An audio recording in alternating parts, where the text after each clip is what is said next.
listening to the Pelicans postgame report on the PRO Media Network for all things Pelicans.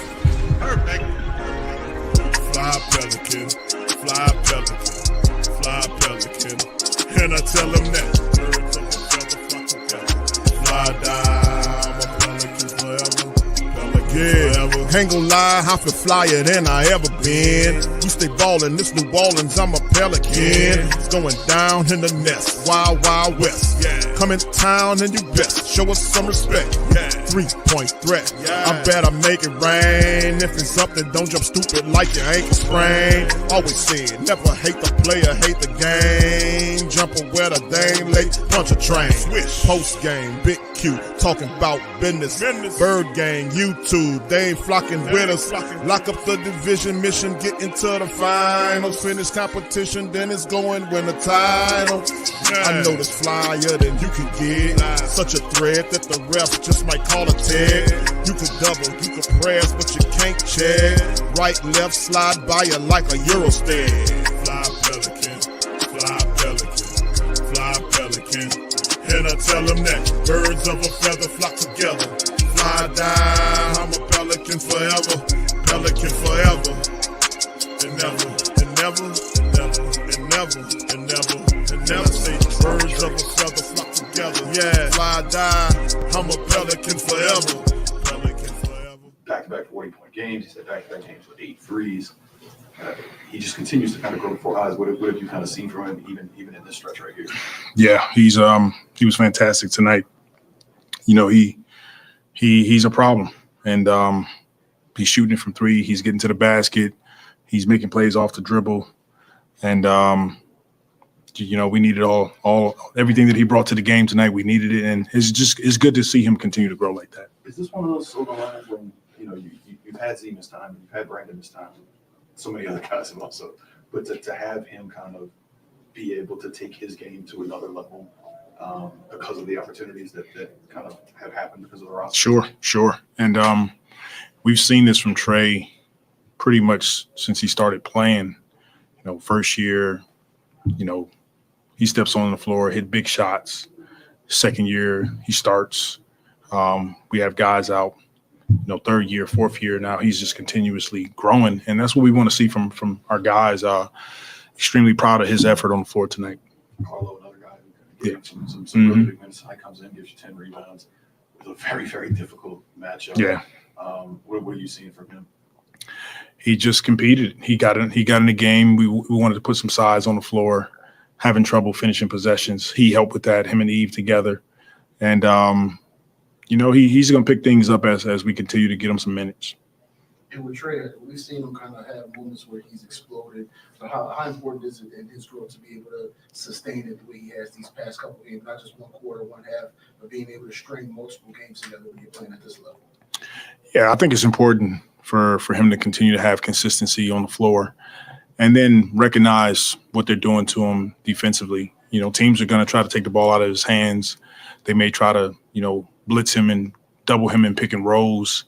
So just continue to make the simple play. Now you get off of it. Your teammates are able to make some of those shots. Now the ball comes back to him and he's attacking again. And so, you know, he's a learner of the game. He's watching film. He's putting in extra work, and we're seeing it pay off.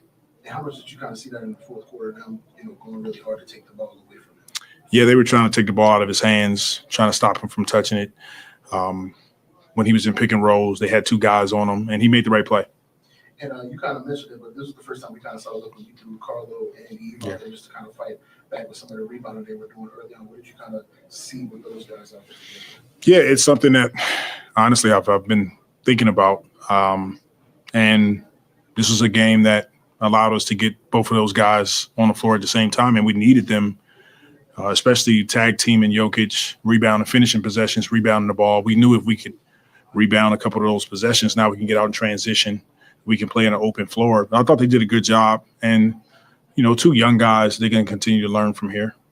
And he was able to get a couple buckets late, but what were they able to do for most of the game to kind of hold him down and prevent him from doing some of the stuff we've seen, you know, the past few weeks? I think he's just knocking off some rust. He missed some time being sick. So he'll get in the gym, continue to work, and you know, be more like himself next game.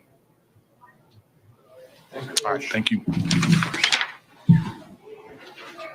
All right, for all things Pelicans, you're now tuned into the Pelican Postgame Report. Much love to the flock. Appreciate y'all being in the episode of Pelican Postgame Report. Late episode. Here's the Pelicans knocked off by the Nuggets 125-113 in the affair. Pelicans dropped to 12-38 on a disastrous, trifling year, a season, really pathetic. But in the end, bright spots abound. We did see some bright spots in Trey Murphy's 41-point outing tonight was really spectacular. It would have been even better in a Pelican win, but it just wasn't in the cards like many of these games. So shout out to you guys. Please do me a service. Hit the like button, hit the subscribe button, and by all means, feel free to share the show on social media.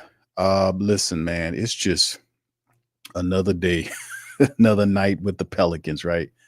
All right. So anyway, let's get into some of the breakdown here. We'll be monitoring any other feeds. Probably Trey Murphy might make his we'll see what he got going on. I think they might stop the feed after that. We'll see. But anyway, 125-113 Pelicans go down in the game. Yeah, they stopped the feed after that. So the Pelicans 38 of 88 tonight for 43.2%.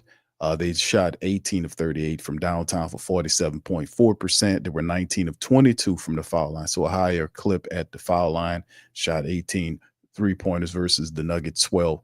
The Nuggets 46 of 92 for 50%, 12 of 33 from downtown for 36.4. They did get a few more foul shots in there, 21 of 26 for almost 81%. They out-rebounded the Pelicans 46-41 tonight. Pelicans had 14 offensive rebounds, tied with them. The assist game went to the Nuggets 28-27. And tonight's stat read, sponsored by Michael Porter Jr.'s 36 points tonight. And then, of course, 7-5 on the steal game, 6-4 on the block game. The Nuggets did their thing. The total turnovers, Pelicans only had 10 turnovers tonight with 16 points given up versus only 6 by the Nuggets. Nuggets had 6 turnovers tonight with 6 points given up off those same turnovers. They beat the Pelicans with the points in the paint, 21-9. Fast break points, 21-9. They beat the Pelicans in the points in the paint, 60-38. So, I mean, it's just one of those situations where the Pelicans were down, and then in the second half, they tried to mount a comeback, but they just did not have enough offensive power in this game to try to compete with what the Nuggets had going on. And ultimately, the Nuggets just played better as just a better team. In some of the previous games, we've seen better performances in limited action. Zion played in 28 minutes tonight. Just 14 points tonight. He didn't look quite as dominant as he was. We've seen him over the last few games. His minutes were restricted, and they were really just pulling him out at key points and times. And I'm like, man, the season's done. Why are you still doing this bullshit? Just let him play. But it is what it is. 41 points from Trey Murphy in 38 minutes. He finished with 3 assists, 3 rebounds to go along with 13 of 21 from the field, 8 of 12 from downtown. He had 8 3-pointers. He was 7 of 7 from the foul line. CJ McCollum got on the plus side of things tonight. 30.6 rebounds and 5 assists for CJ McCollum in 35 minutes. He was 10 of 22 from the field, 5 of 9 from downtown, and he was 5 of 5 from the charity stripe as well. So a combined 71 points between Trey Murphy and CJ McCollum was not enough. We simply did not have another scorer, maybe another high scorer like Zion. If he scores in the 20s, the mid-20s, the Pelicans get it. But he was the third leading scorer with 14 points, 6 rebounds, 5 assists, 1 block, and a steal. He just didn't look like he was in the floor of the game in 28 minutes, 5 of 13 from the field. The minute restrictions is just ridiculous. 8 points from Yeeves and 6 rebounds, 3 assists, 2 steals in the matchup in 34 minutes of action. Javonte Green in 28 minutes, 4 points from him. He really wasn't hitting on nothing tonight in terms of scoring. Jose Alvarado off the bench with 22 minutes. He had 8 points, 4 assists, and 2 rebounds. He led the bench effort, but not much scoring off the bench at all from the Pelicans. We could have used some kind of scoring. Jordan Hawkins played in 14 minutes, could not find a shot. He was 0 for 4 from the field and 0 for 4 from downtown, couldn't find it tonight. Reeves came in there for 5 minutes, had 3 points. Really no production. Even as the 3 guys rotation off the bench tonight from Willie Green, really no production from the bench and no third scorer. Kind of doomed the Pelicans, tonight. And like I said, Zion Williamson just didn't look like he had the flow in the game. Did y'all seen how he looked? Yeah. And the defense, and Stacey, you got a point on that. The defense, and that's the standard thing we see with the Pelicans, bad defense, fam. We see that all the time. The layup lines, guys in drop coverage, guys don't know who they guarding, guys. It's just, I'm just so sick of seeing it, man. And it's their defensive philosophy because they do it all the time. It's not, they have a few positive plays defensively, but there's a lot of communication issues. They're dumb with the switching. It's just it's a cavalcade of ridiculousness from the Pelicans when you need them to make stops or make things happen. You see guys switching late, like Michael Porter Jr. was knocking down some shots, man, getting into a rhythm, and it's just more of the same. A low IQ defense from the Pelicans, man. In the bad moments of the game. Looking at what the Denver Nuggets did tonight, they had 27, well, actually 36 from Michael Porter Jr. He had 36 points. The man had 7 3-pointers tonight. He was 7 of 12 in 40 minutes of action. He was plus 20, 36, 7 and 2 for Michael Porter Jr.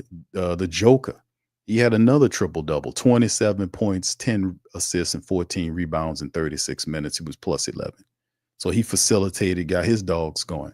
Jamal Murray finished with 20 points, 8 assists, 5 rebounds, 2 steals, and plus 18, despite the fact that he had 5 fouls. He still was making plays for him in 35 minutes of action. So 15 off the bench from Julian Strother.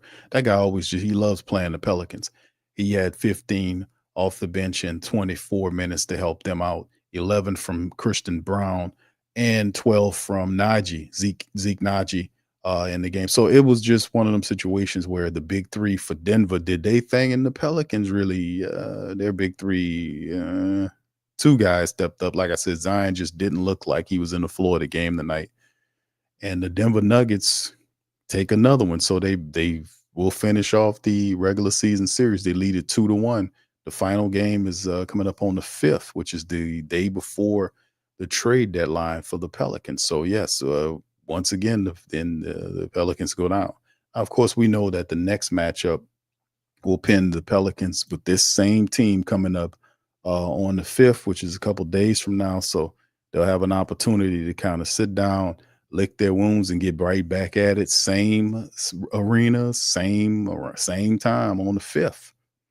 Can the Pelicans get their stuff together? Trey Murphy had an outer-worldly performance. CJ McCollum was really good. We just didn't have that third option. Like I said, enough offensive punch, not enough bench help either. We didn't help with the scoring. Willie Green had some, I don't know, man. It's just ridiculous. What we see, there was some suspect calling in there. It's a little bit of everything that you would anticipate seeing. So the Nuggets 15-8 at home. They'll try this again. Pelicans will try it again. I'll come up in a couple of days against this same team. And, what's going to happen? Can the Pelicans switch this thing up? Can they kind of sneak out a win against the Nuggets? You guys tell me, what do you think after watching the night performance? You think Zion could come out there and perform better? Yeah, I mean, he played better than what he did tonight in 28 minutes, 14 points. Could Trey Murphy kind of give us a similar performance? Not so much for it. CJ McCollum did his thing, but we'll need a full effort, a full team. To beat a team like Denver, you need a team effort from the Pelicans. So, the refs were bad, Stacey. They were all horrible tonight, man. Horrible. Like when the Joker kind of fumbles the ball out of bounds, the guy wait till the ball goes out of bounds and calls a foul on Mekovic, and Mekovic's like, what? What was that? But it was just, I hate the referees, man. I'm just can't tell you the truth, man. Especially when they're egregiously that corrupt and stupid, man. I really can't stand those guys. But anyway, you guys called it on the Denver next matchup. That'll be popping and happening coming up on the 5th. Pelicans, man, right now they're not looking good on the season. 12-38. Just bump the minute restrictions, bro. Just bump it. Just get rid of it, man. Anyway, let's kind of cross over to some more news, man, to kind of talk about with the family members, man, before we get ready to kind of dart out. I know it's a late stream. Some trades happen in NBA. How about that? Some trades happen in the NBA, and they were involving two teams in the Southwest division, the division where the Rotten Pelicans reside, right?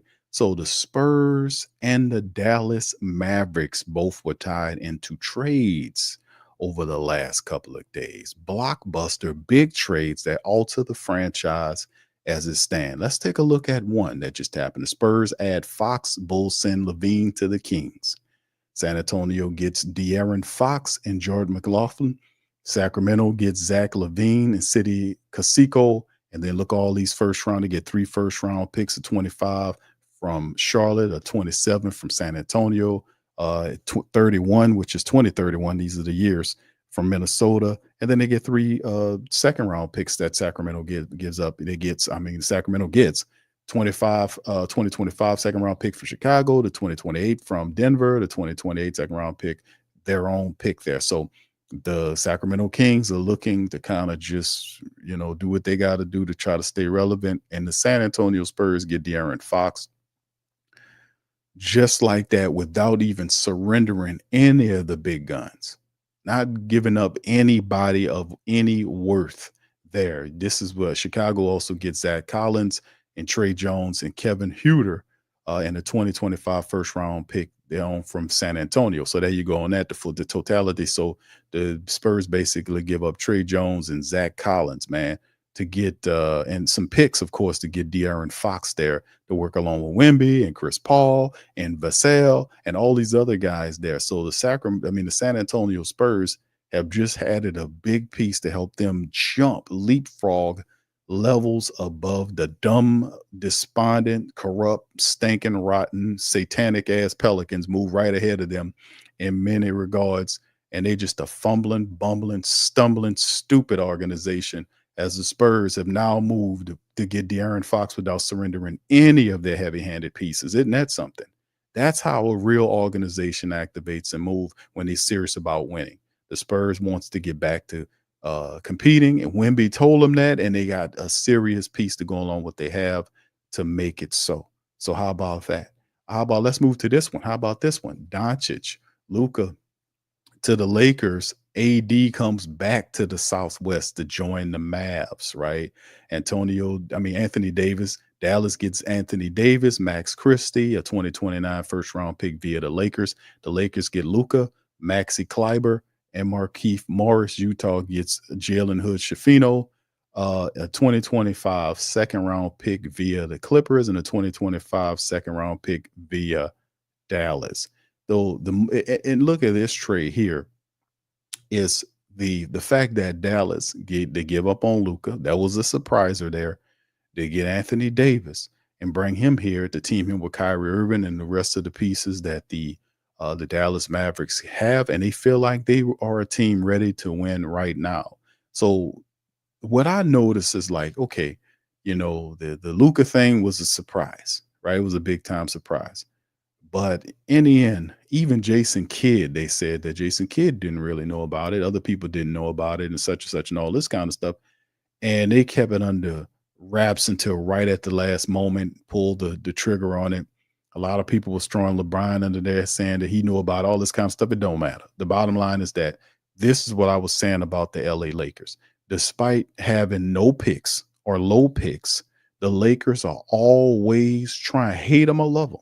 The Lakers are always trying to gather talent from somewhere to keep them relevant. Now, whether this is a league thing where the league gets involved or however it is, these dudes are always trying to land talent to compete, to get back to competing, to get back to championship level basketball. That's what make teams like them and others that are aggressive good every year. They don't sit on their ass. They don't sit back and let shit just pile and talk all this rhetoric. They about the business because their support base is about the business. They won't support them.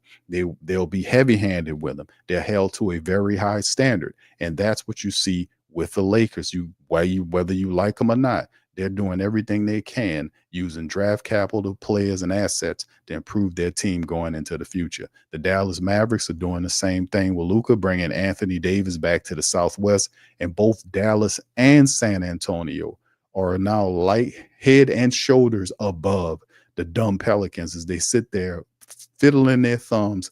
Reports are saying that Scoop B. Jackson was talking about some stuff about the Pelicans having difficulties trying to find people to give them fair value on Brandon Ingram. And now they're looking to possibly extending him on a short-term contract going into the season. You want to talk about dumb. You want to talk about incompetent. You want to talk about stupid. You want to talk about half-ass. You want to talk about liars and trash and filth. That's what you have here with the Pelicans. And I'm heavy-handed tonight for a number of reasons, but the issue is it's just really stupid on so many levels that the Pelicans can't seem to even do the simplest of things right. They can't pull off a decent trade. They can't team build. They can't get a good coach. They got to lie about everything and play games. So at the end, two teams within the Southwest Division have leapfrogged the Pelicans, and there are still trades that are going to happen prior to the sixth. But points is that the Pelicans obviously going to make at least one trade deal to get right where they belong, where they don't have to spend no money on the luxury. That's one thing we know they're going to do, which will require them moving a cheaper asset that's like $2 million or whatever the case may be. But this is the difference. This is the problem that so many of us have with the New Orleans Pelicans organization and how they're operating on. Let me show you this tweet by Scoop. All right. He's the offers for Pelicans future and Brandon Ingram aren't really great. I'm told some have shared this afternoon that the Pelicans could consider going into the summer working out a short-term deal. The deadline is Thursday. This is what they're saying. The deal earned who told. And it's just amazing that let me add that Zach LaVine was traded. You know how difficult it was for them to move LaVine, but guess what? He got traded. And then they're talking about none of these things that they're talking about in terms of the Pelicans trade situation, it could be verified. The Jimmy Butler thing is, I don't think that's something that's going to happen. There's also rumors about the Toronto trade that Toronto's interested in them. There are a lot of rumors saying people are interested in them, but the return is not the same. The return is not what they're getting back about. So it's just ridiculous. But let me share this article. Shout out to brother Terry Kimball. An NBA insider makes bold prediction on Pelican Ingram trade. A few major trades have occurred before the deadline. The Mavericks and Lakers shook the NBA world with seismic trades of Luka Doncic to the Lakers for Anthony Davis on Sunday. The Spurs acquired Sacramento Kings guard De'Aaron Fox in a 3-team deal. They sent Bulls forward Zach LaVine to the Kings. Pelicans have yet to make a deal, but many expect the team to be active ahead of the deadline. We'll see. Ingram is the name most associated with trade from New Orleans. The former All-Star forward is playing in the final year of his contract and will be unrestricted free agent next summer. NBA insider Ryan McDonough spoke on NBA TV and revealed he believes Ingram will be dealt before Thursday deadline. We'll see. Let me play this for y'all. Y'all put one in the chat if you can. Yeah, this may not be the popular opinion, but I think Brandon Ingram is the most likely to get moved of those guys in the bill. And the reason for that is he's the only one whose contract doesn't carry beyond this year. Brandon Ingram's on an expiring contract. He makes $36 million this year. He is going to be an unrestricted free agent if he's not extended. And so far, it seems like he and the New Orleans Pelicans have been a ways apart in their contract extension talks. So I think of those four guys, Ingram is the most likely to get moved. Beal is the most difficult to move, given the no trade clause in his salary. And then, with Jimmy Butler, certainly there's motivation for Miami to move him. And with De'Aaron Fox, we'll see what happens. I think San Antonio is the seemingly favored destination of De'Aaron Fox and his group. They have a lot of assets and young players. All right, we already know that happened, but the thing we talk about with Brandon Ingram will be interesting to say the least. He's right. It is an expiring contract. Most people usually jump at that, fam. You get a player, maybe you get him for, a percentage of the year on a rental, but, you try to re-up with him. If not, then you get his contract back on your books, $30 million on your books. That's not a bad piece for an expiring contract, as opposed to like if you have a CJ McCollum who you owe like $60 million plus over the next couple of years, this year and next year, right? It's a little different here. but it's an expiring contract, which should pique interest. So it's very interesting. We'll see what's going on. There's still a few days. Maybe they can cook something up and make it pop. I don't know about it, though. Former number 2 overall pick has been dealing with injuries this season. Ingram sprained his ankle and on December the 7th has been out ever since, playing only in 18 games. He played in 64 games last season, which was the most since his rookie season. Ingram is seeking a max contract worth $50 million. Won't see it, player. With this injury history and lack of forward career growth, the Pelicans are unwilling to meet his demand. New Orleans is 12-38 and out of playoff contention. Even before the All-Star break, the Pelicans will look to shed salary and acquire assets before the trade deadline on Thursday. Don't forget, once the season ends, the Pelicans going to ultimately blame everything on injuries. That's just what they do. That's what Griffin's going to come out and do. We haven't heard from him since, but we'll see. A couple of days from the trade deadline, major trades have occurred for teams. And it's crazy, man, because I was saying, when I seen the Mavericks and Lakers trade, I was like, man, damn, that's pretty interesting. Then I seen the Spurs trade. I was like, yeah, both them damn teams in the Southwest where the Pelicans are. What are they going to do? Sitting back waiting to see what the Pelicans going to do. And Zach LaVine was the crazy part is Zach LaVine. They were talking about trading this guy for the last 3 years or more. And he finally gets moved where DeRozan ended up. So him and DeRozan are teammates again on the Kings squad. And man, what could you say about the Pelicans? So still a couple of days left. Can the Pelicans pull off a seismic trade too? Could they get a player here to help out going forward? Could we get some bench depth? Could we get some assets and for the draft, whatever the case may be? We'll see, man. The Pelicans got us waiting, man. So anyway, with that being said, man, listen, man, I'm not going to hold y'all any longer on tonight's show. I know we got it going late. Big ups to all you guys. Tasha, I know y'all happy over there. You and Sean, y'all happy. Y'all got y'all De'Aaron. I tried to go over there and throw banana peels all over the floors and, cause some problems. Somebody must have cleaned that shit up. See, they competent over there. That'll worked on the Pelicans. But congratulations to y'all getting y'all guys here as the Pelicans are, I don't know what the hell they doing. We just have to wait and see what's going on with these guys, man. I have no idea, man. I don't know what's going on with these guys. So we'll have to wait and see on that. So, all right. And then, of course, man, let me share this with y'all. Several two-way players nearing NBA limit. NBA players on the two-way contracts operate under different regulations than the rest of the league. One of the most important differences is they're limited in the number of games they're permitted to play. For two-way players who've been with the current team since the start of the season, the number is 50 games. Each time they're listed as active counts toward the total, whether they play or not. The players who sign two-way deals during the season have their limit of games prorated. Those numbers are becoming important since we've passed the halfway point of the season.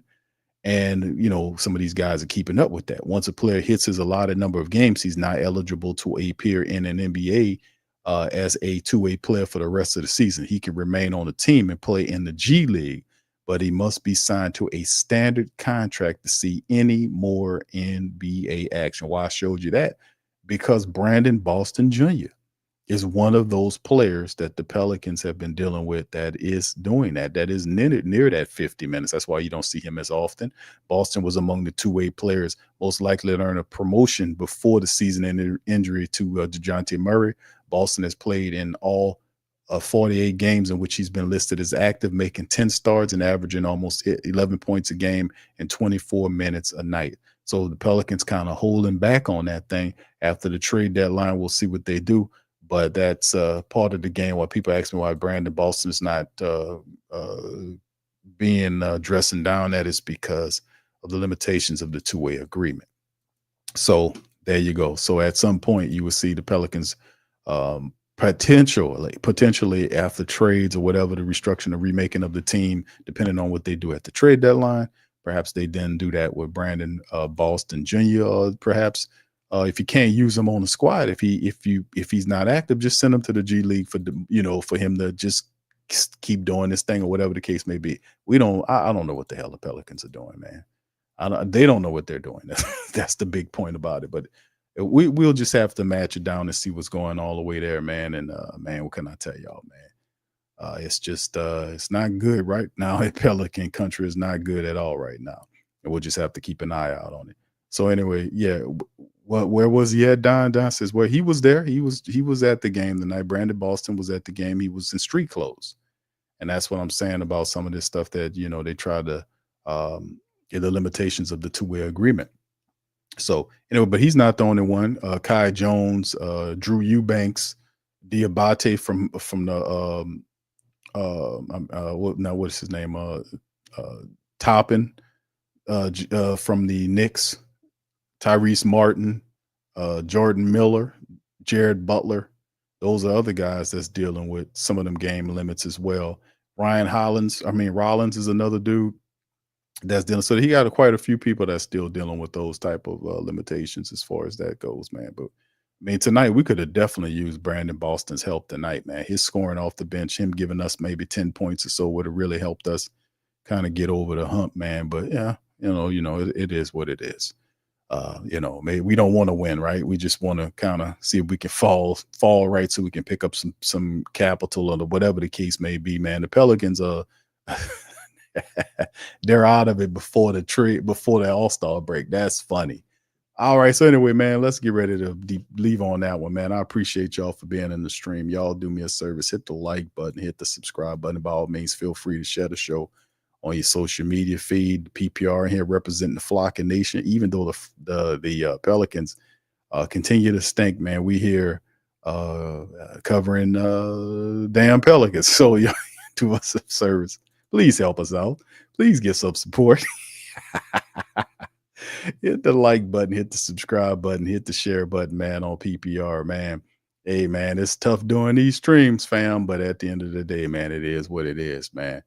All right, so I'm going to holler at y'all on the next one, man. Much love, and go Pels.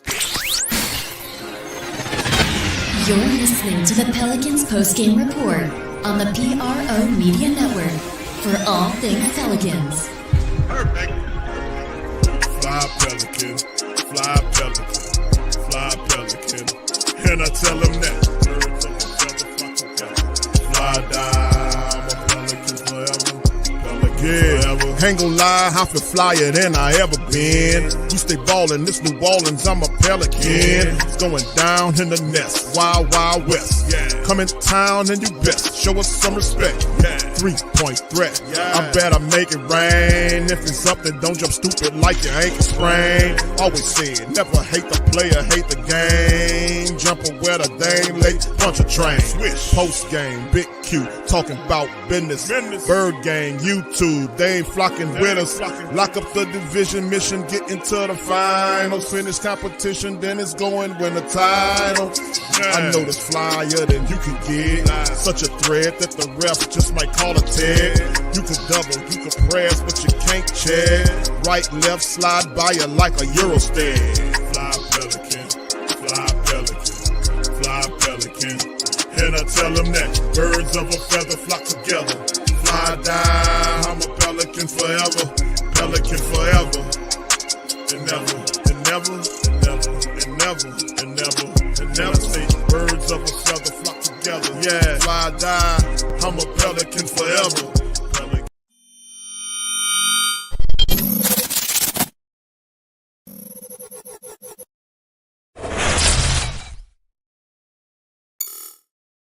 TheWhoThatDaily.com. That's right, TheWhoThatDaily.com. Your one-stop shop for everything New Orleans Saints, New Orleans Pelicans, LSU Tigers, even the top flight boxing news. So if you're a Who That and you're looking for a place to stay up on your team, TheWhoThatDaily.com is your site. TheWhoThatDaily.com for the sport Who That in all of us. That's right, the Pro Shop is the platform store where you can go and buy all the latest merch to support the platform. Available at the Pro Shops, we have dozens of hundreds of products available for you and your family. Unisex tees for men and women, hoodies and sweatshirts, tank tops, kids and baby items, long sleeve tees, mugs, pillows, wall art, bath bedding, face masks, phone cases, stickers, bags, fanny packs, socks, hats, and many other items. Please feel free to check out the Pro Shops. The link is in the description section below. And remember, it helps the platform continue to grow. Check out the Pro Shop and Who That too.